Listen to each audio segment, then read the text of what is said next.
warahmatullahi wabarakatuh. Nah, di sini kami dari Hima Academy ingin menjelaskan satu materi, yaitu dari mata kuliah akuntansi untuk semester 2. Nah, yang ingin kami jelaskan di sini yaitu cara pembuatan neraca lajur di perusahaan dagang. Berikut penjelasannya. Nah, di sini kita udah ada contoh kasus. Nah, berikut ini neraca saldo dari sebuah perusahaan.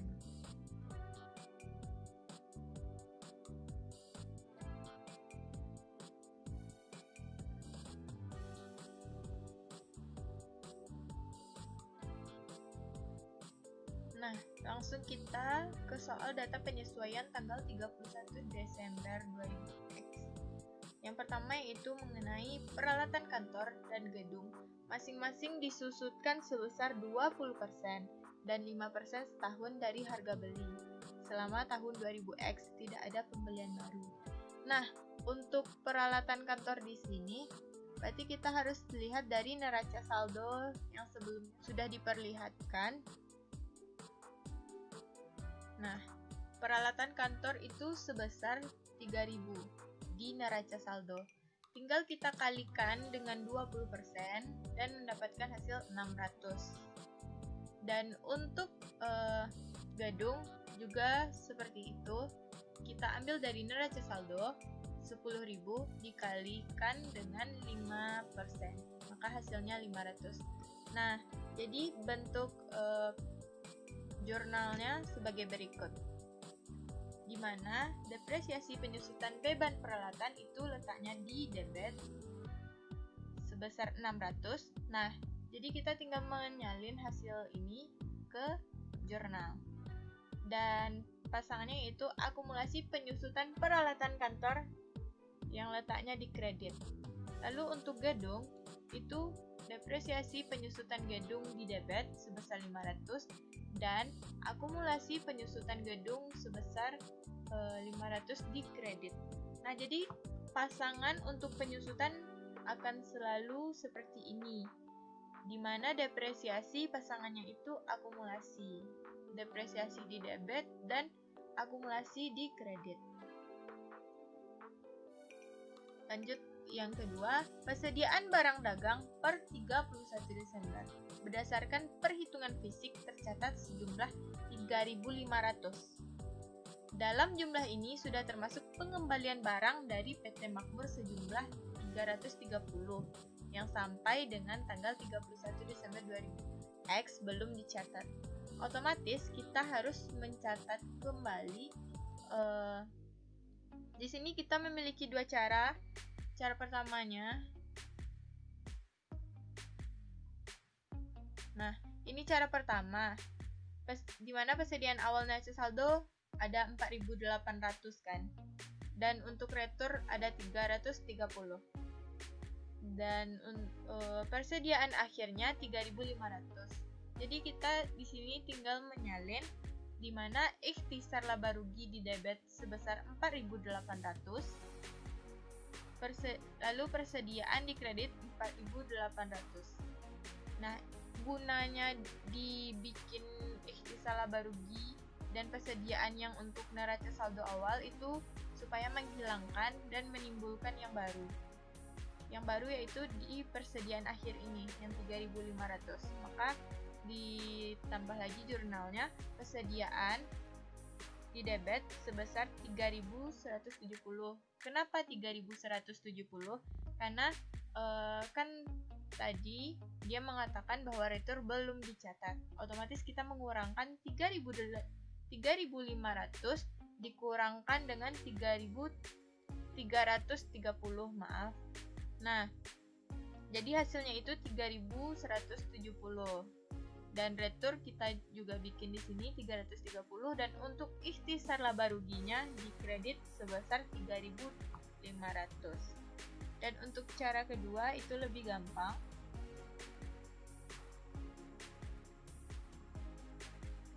Nah, di sini untuk mencari persediaan, maka kita kurangkan persediaan awal dengan persediaan akhir. Persediaan awal tadi kan ada 4.800, dikurang 3.500, maka hasilnya 1.300. Dan untuk harga pokok penjualan, bisa kita kurangkan dari persediaan dikurang retur, karena kita memiliki retur. Jadi 1.300 hasil dari persediaan tadi, dikurangkan dengan 330, maka hasilnya 970. Langsung kita masuk ke jurnal, tinggal dibikin HPP, yaitu sebesar 970 di debit, dan retur sebesar 330 di debit. Dan untuk persediaan, itu ada di kredit sebesar 1.300. Tergantung sih mau pakai cara yang pertama atau yang kedua, karena hasilnya sama saja. Nah, lanjut ke soal yang ketiga. Saldo akun asuransi dibayar di muka sebesar 240 adalah untuk periode 1 Oktober 2000X sampai dengan 30 September 200Y. Nah, di sini berarti kan kita anggap X ini tahun 2001 lah ya, dan September 2000Y ini 2002. Dari 2001 ke 2002 berarti 1 tahun. Nah, kita perlu menghitung berapa yang terpakai. Jadi udah berapa penyusutan dari asuransi ini. Dia bilang 1 Oktober, berarti kita buat di sini 1 Oktober sampai 31 Desember. Oke, kita hitung Oktober, November, Desember. Nah, itu kan ada 3 bulan. Ada 3 bulan, dan langsung kita kalikan untuk mencari beban asuransinya, di mana 3 dibagi 12 bulan dikalikan 240 asuransi dibayar di mukanya. Nah, maka hasilnya itu 60. Nah, jurnalnya sebagai berikut. Di mana beban asuransi diletakkan di debit dan asuransi dibayar di muka itu di kredit sebesar 60. Jadi kita tinggal menyalinnya saja lagi. Oke, next. Persediaan terpakai. Bahan habis pakai pada tanggal 31 Desember 200X berjumlah 80. Nah, di sini kan persediaannya sudah terpakai. Kalau persediaan sudah terpakai, kita tinggal menyalin ke sini. Jadi, beban habis pakai 80 di debit dan bahan habis pakai 80 di kredit. Gitu. Jadi, kita tinggal nyalin. Oke, lanjut. Beban sewa sebesar 1.000 rupiah yang dibayarkan pada tanggal 1 Juli 200X adalah untuk sewa gedung selama 2 tahun. Jadi penyelesaiannya gini. 1 Juli ke 31 Desember ada berapa bulan? Kita hitung. Juli, Agustus, September, Oktober, November, Desember. Nah, berarti itu ada 6 bulan ya. Dan untuk mencari beban sewa, kita mengalihkan jumlah bulan berjalan, berarti 6 bulan, dibagi 12, dikalikan sewa yang dibayar di muka. Itu sebesar 1.000 rupiah. Nah, ini. Jadi hasilnya itu kita peroleh 500. Dan jurnalnya, sewa dibayar di muka, di debit sebesar 500, dan beban sewa di kredit sebesar 500.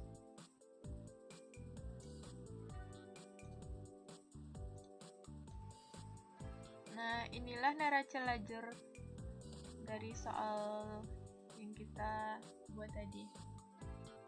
Dimana neraca saldo ini kita peroleh dari soal. Nah, di sini.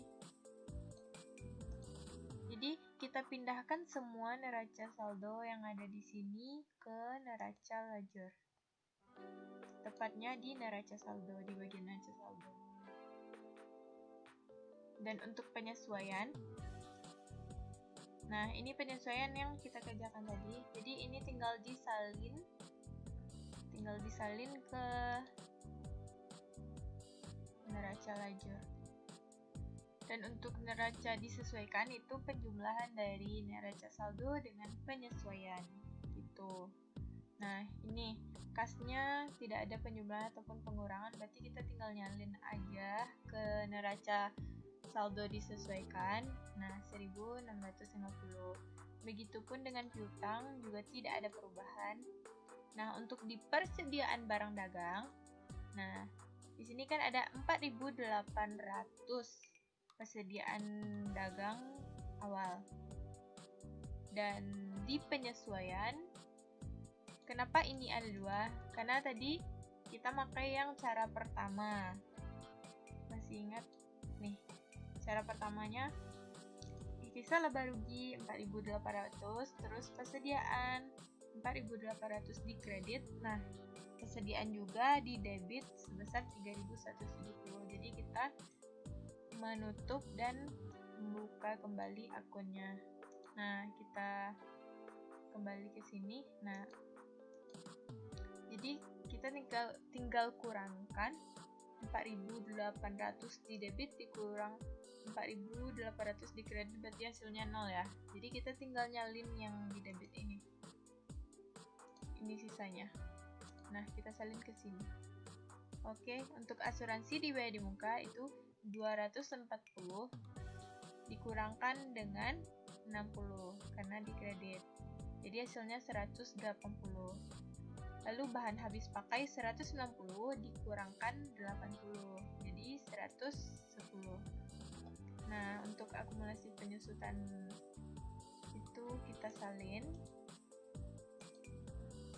Kita jumlahkan antara neraca saldo dengan penyesuaian, di mana 600 tambah 600 itu 1.200 di kredit.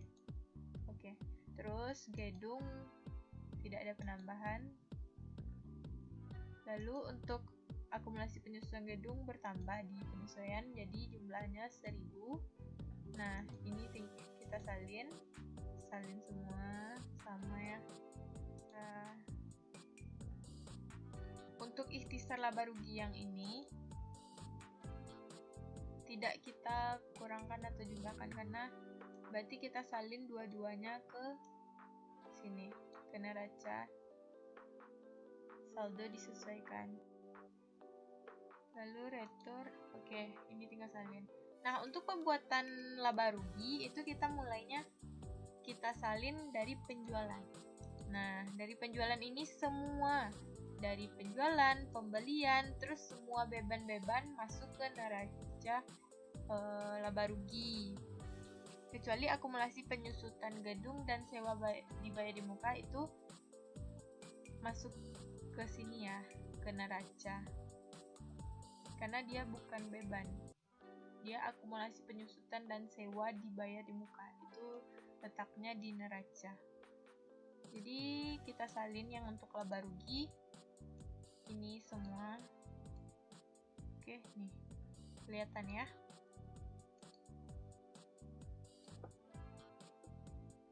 Nah, ini dia.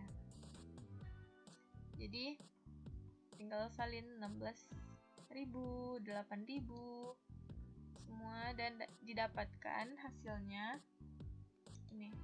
Jadi ya, kalau di neraca saldo itu harus balance hasilnya, di neraca penyesuaian juga, dan kita menjumlahkan neraca disesuaikan juga. Tapi di laba rugi kita nggak harus balance karena itu menentukan laba atau rugi yang kita peroleh. Jika dia di debit, maka itu laba yang kita peroleh. Tapi jika yang lebih kecil itu di kredit, jumlah penjumlahan ini lebih kecil di kredit, maka itu kita rugi. Dan di sini dapat kita lihat yang lebih kecil di mana? Di debit kan? Berarti kita memperoleh laba. Itu sebesar 630. Maaf, di sini ada terjadi kesalahan. Hasil pengurangan dari ini dikurangkan dengan ini, maka hasilnya ini. Oke, ini kita totalkan lagi, jadi baru hasilnya sama. Dan laba di sini harus sama jumlahnya dengan yang ada di neraca. Maka perhitungan kita benar jika sama. Dan untuk di neraca kita juga tinggal nyalin seperti yang di laba rugi. Oke, ini tinggal disalin aja, dan jangan lupa ini yang 2 ini juga disalin ke neraca. Ini akun yang ada di bawah ini akun tambahan dari penyesuaian. Jadi kepisah letaknya dari yang di atas ini karena ini udah ada di neraca saldo di awal tadi kan, di awal soal. Nah, ini ya.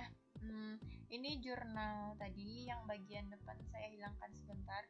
Nah, ini laba rugi, ini neraca, dan ini jurnal penutupnya.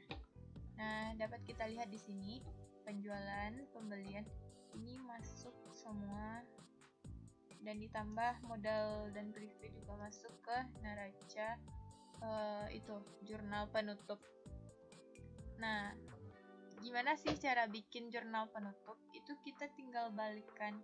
Maksudnya, kan di sini penjualan posisinya itu di kredit kan? Maka di sini kita tulis di debit gitu. Dan dipasangkan dengan ikhtisar laba rugi. Jadi kayak menutup, kan emang jurnal penutup, berarti menutup pembukuan dalam 1 tahun atau 1 bulan gitu. Jadi penjualan 16.000, lalu ikhtisar laba ruginya di kredit 16.000. Nah, kalau misalnya ini pembelian di debit kan, otomatis kalau dibalikan letak di kredit. Nah, ini di kredit. Dan ikhtisar laba rugi di sini total semua ini. Jadi hasil dari penjumlahan semua ini ditotalkan dan ditulis di ikhtisar laba rugi di sini. Retur di sini itu retur penjualan ya. Penjualan. Oke, retur penjualan masuk ke sini. Kalau misalnya ada retur pembelian, itu tuh masuknya ke sini. Kita tinggal tambah itu kolomnya. Kalau misalnya ada, tapi kalau misalnya nggak ada, ya udah pas seperti ini. Dan kita tinggal nyalin semua yang ini udah saya kasih warna biru. Nah, kalau untuk ikhtisar laba rugi dan modal di sini, ini kita ambil dari laba yang kita peroleh. Jadi kan labanya 630 ya. Jadi kita tinggal pindahkan ke sini. Jadi labanya kita masukkan kembali ke modal. Dan untuk prefay itu kita mengurangi modal. Jadi